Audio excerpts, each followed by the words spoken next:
Hi everyone, I'm here to read you chapter 3 of The Butterfly Lion, and it's called Timbavati. Bertie was born in South Africa, in a remote farmhouse near a place called Timbavati. It was shortly after Bertie started to walk that his mother and father decided a fence must be put around the farmhouse to make a compound where Bertie could play in safety. It wouldn't keep the snakes out, nothing could do that, but at least Bertie would now be safe from the leopards and the lions and the spotted hyenas. Enclosed in the compound were the lawn and gardens at the front of the house, and the stables and the barns at the back. All the room a child would need or want, you might think, but not Bertie. The farm stretched as far as the eye could see in all directions, 20,000 acres of veld. Bertie's father farmed cattle, but times were hard. The rains had failed too often, and many of the rivers and waterholes had all but dried up. With fewer wildebeest and impala to prey on, the lions and leopards would sneak up on the cattle whenever they could, so Bertie's father would more than often than not be away from home with his men, guarding the cattle. Every time he left, he'd say the same thing. Don't you ever open that gate, Bertie, you hear me? There's lions out there, leopards, elephants, hyenas. You stay put, you hear? Bertie would stand at the fence and watch him ride out, and he would be left behind with his mother, who was also his teacher. There were no schools for 100 miles, and his mother, too, was always warning him to stay inside the fence. Look what happened in Peter and the Wolf, she would say. His mother was often sick with malaria, and even when she wasn't sick, she would be listless and sad. There were good days when she would play the piano for him and play hide and seek around the compound, or he'd sit on her lap on the sofa out on the veranda, and she'd just talk and talk, all about her home in England, about how much she hated the wilderness and the loneliness of Africa, and about how Bertie was everything to her. But they were rare days. Every morning he'd climb into her bed and snuggle up to her, hoping against hope that today she'd be well and happy. But so often she wasn't, and Bertie would be left on his own again to his own devices. There was a waterhole downhill from the farmhouse and some distance away. That waterhole, when there was water in it, became Bertie's whole world. He would spend hours in the dusty compound, his hands gripping the fence, looking out at the wonders of the veld, at the giraffes drinking, spread-legged at the waterhole, at the browsing impala, tails twitching, alert, at the warthogs snorting and snuffling under the shade of the Shanghai trees, at the baboons, the zebras, the wildebeest and the elephants bathing in the mud.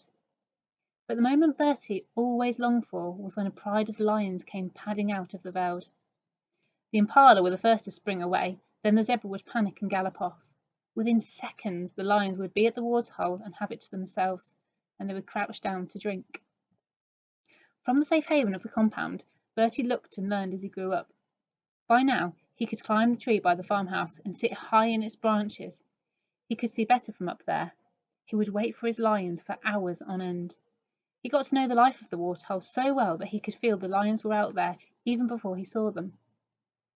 Bertie had no friends to play with, but he always said he was never lonely. At night he loved reading his books and losing himself in the stories, and day by day his heart was out in the veld with the animals.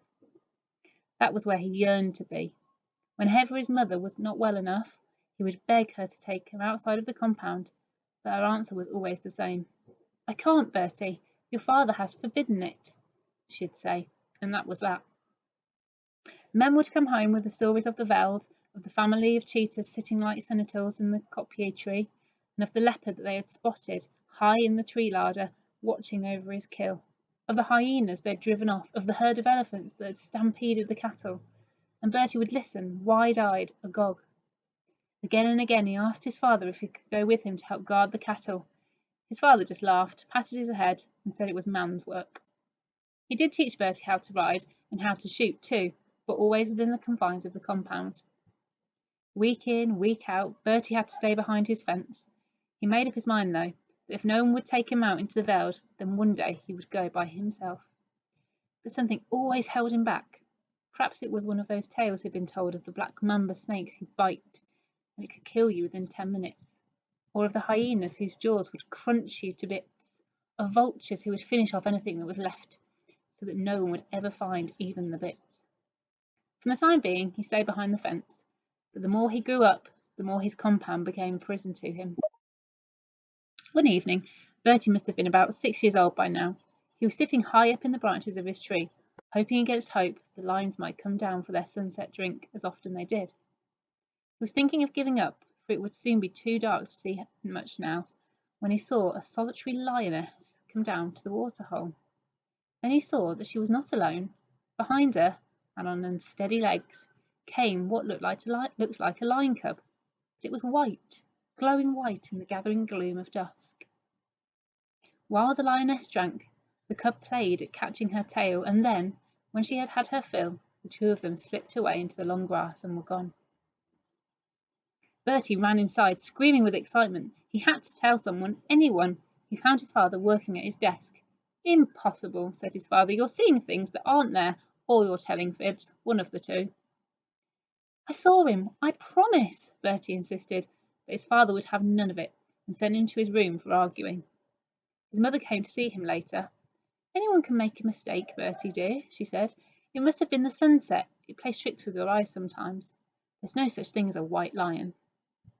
The next evening, Bertie watched again at the fence, but the white lion cub and the lioness did not come, nor did they the next evening, nor the next. Bertie began to think he must have been dreaming it. A week or more passed, and there had only been a few zebras and wildebeest down to the waterhole. Bertie was already upstairs in his bed when he heard his father riding into the compound, and then the stamp of his heavy boots on the veranda. We got her! We got her! He was saying. Huge lioness! Massive she was! She's taken half a dozen of my best cattle in the last 2 weeks. Well, she won't be taking any more. Bertie's heart stopped. In that one terrible moment he knew which lioness his father was talking about. There could be no doubt about it. His white lion cub had been orphaned. But what if, Bertie's mother was saying, what if she had young ones to feed? Perhaps they were starving. So would we be if we let it go on. We had to shoot her, his father retorted. Bertie lay there all night, listening to the plaintive roaring echoing through the veld, as if every lion in Africa was sounding a lament. He turned his face into his pillow and could think of nothing but the orphaned white cub, and he promised himself there and then that if ever the cub came down to the waterhole looking for his dead mother, then he would do what he had never dared to do. He would open the gate and he'd go out and bring him home. He would not let him die out there all alone. But no lion cub came to his waterhole. All day, every day, he waited for him to come, but he never came. See you soon.